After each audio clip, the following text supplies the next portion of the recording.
Pure food મસાલા બનાવીશું. Pressure cooker લેવાનું, એની અંદર આ રેડી છે, બધું મિક્સ જ છે, મસાલા દાળ બધું એ આપણે નાખી દઈશું.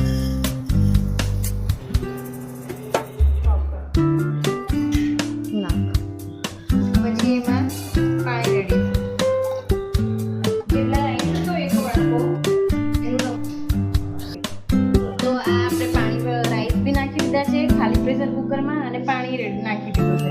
હવે આપણે કુકર બંધ કરી દઈશું અને 2 વિશલ વગાડીશું એટલે આપણી મસાલા ખીચડી રેડી થઈ જશે.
ગેસ પર મૂકી દીધું છે. ગેસ પર 10 મિનિટ માટે મૂકી અને એને હલાવતા રહેવાનું.